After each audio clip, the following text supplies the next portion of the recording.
G'day everyone, welcome to this rundown for Australian and global stocks for the 30th of May.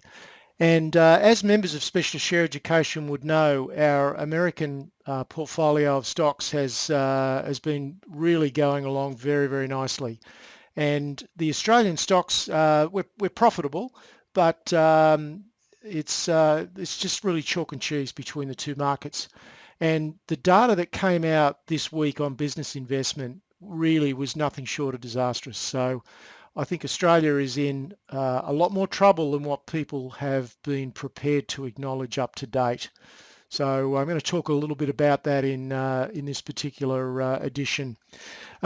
Just as a reminder, I'm going to be in Brisbane on Monday night, the 1st of June, as an opportunity to just come and sit down and hear my thoughts on the market and trading and investing in general. And it's going to be a pretty casual sort of evening.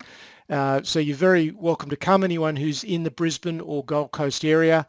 And there's a link below this video to register for the event, which you need to do. So let's move on.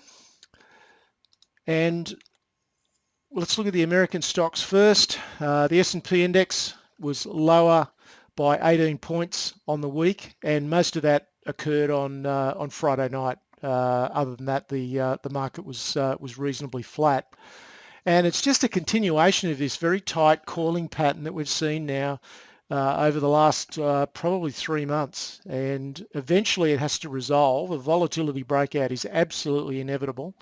As it gets tighter and tighter, all common sense and indicators would suggest that breakout's going to be to the upside, but you never know. It's conceivable with what's happening with Greece and a few other trigger points around the world that that breakout could be to the downside, but I doubt it. So there are some headwinds in the American economy, but there's still some seriously good value, and there's broker upgrades in certain sectors that are pushing share prices higher and quite justifiably. And we've also got a very robust mergers and acquisitions climate as well. There's a lot of the big guys buying up the little guys, and it's really feeding through to some pretty good share price performance. So let's take a look at the American S&P 500 index. So this is the daily chart. You can see nothing much has changed now for several months. We've just got this ever tightening little pattern that really started here in late February, and we've had 3 or 4 runs at breaking out. We had a little tentative breakout occurred in the middle of May, but just wasn't quite able to get enough oomph to break out. It's pulled back into the range, but as long as we can maintain this trend line, which is currently at about 2090, then the uptrend and the ultimate breakout is still in pretty good shape.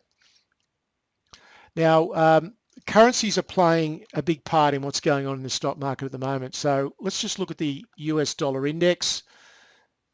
Just pan back a little bit. You can see that we've come out of a substantial period of consolidation. We broke through some critical resistance, and then another one here. Let me just pan back far enough so you can see that. So that was another really critical point. We advanced on the index to 100 and then pulled back, which is pretty normal. And now if you look at the speed and slope of that rebound, it's pretty powerful. So my view is that we've probably seen the bottom in the US dollar now, and the US dollar is heading higher, and therefore the Australian dollar has also come off a little bit as well.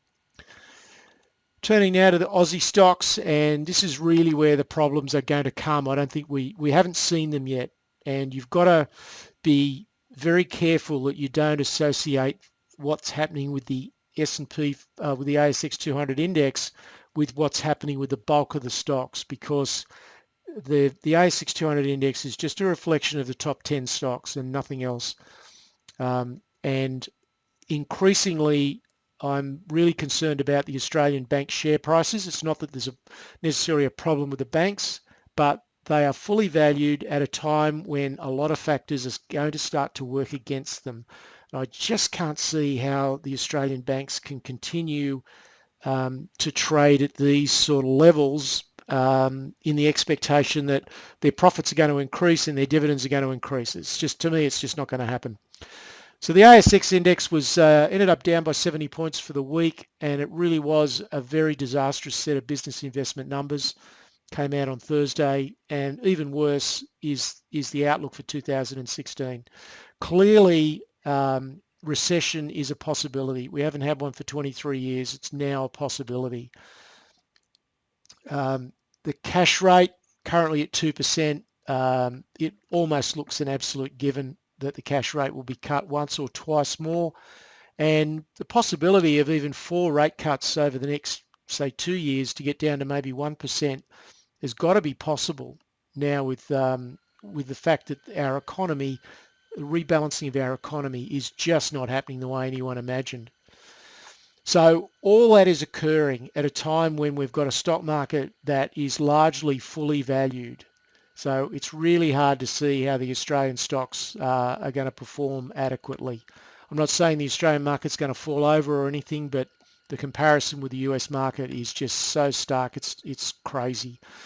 So to me, the case to be in US stocks is just so compelling that it defies logic not to be stuck in the Australian market and not in the American market. It just really defies logic. So let's just have a quick look at the ASX 200 index, just for the sake of it. But it's a pretty meaningless index to my way of thinking. So you can see we've got this big sideways pattern that's occurred, and largely the index is just really moving around on the banks. And this little rebound in the last 6 or 8 days has really just been about the banks, and it's not indicative of the broad cross section of the market. Now, turning now to the Australian dollar, it fell quite sharply on the announcement of those business investment numbers. It fell about 2 cents, and as I said earlier, the cash rate below $2, down to 1.75.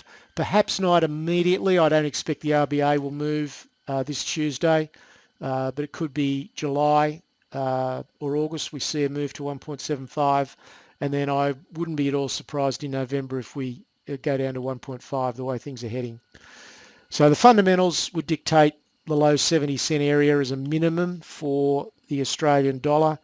Let's just have a quick look at that particular chart of the Australian dollar. So we did have a little bit of strength. So the Australian dollar clearly in quite strong downtrend, and that really started occurring in September of last year. We started to move down from the mid 90s, and I'll just recenter this. And then we've had this little bit of a run up over the last month, which is normal, got back up to the 150-day moving average and then immediately turned back down again. So there'll undoubtedly be some support here around the 75, 76 cent area, but I really do expect to see the Australian dollar break that and head further down. I think the speed with which it happens will just depend on what the Fed does with interest rates and what Australia does with interest rates. That's going to be the driver. Gold was down another $15 for the week, and there's no sign of anything changing in the gold market. It really is a little bit depressing. US dollar strength continues to be a headwind for gold. Let's just have a quick look at that gold market. Just while we're here, we'll look at the HUI index. So this is the index of the top gold stocks in America, and you can see that it's really just doing virtually nothing.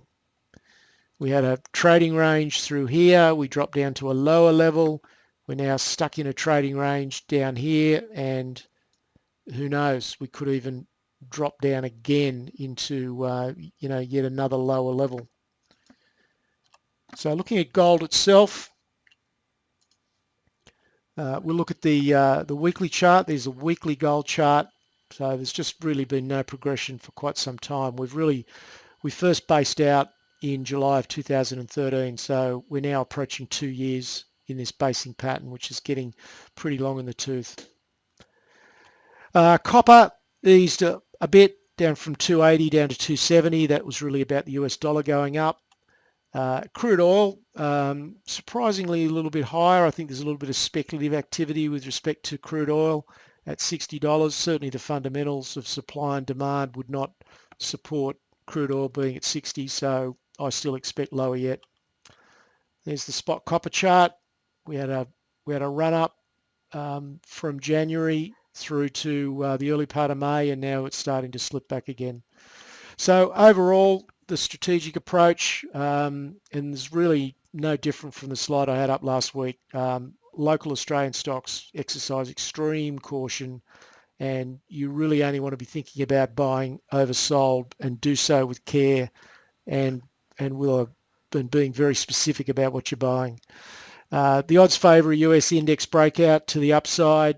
We've still got great stocks in selected sectors that are outperforming, likely to continue outperforming because of their business fundamentals and their value, but most US stocks will not. They're more likely to be tracking sideways. So that's it for this week. As usual, if anyone who's not a member would like to talk to me about the things that I do and the way that I might be able to assist, then there's my email address. Please feel free to contact me. That's it for this weekend. Cheers.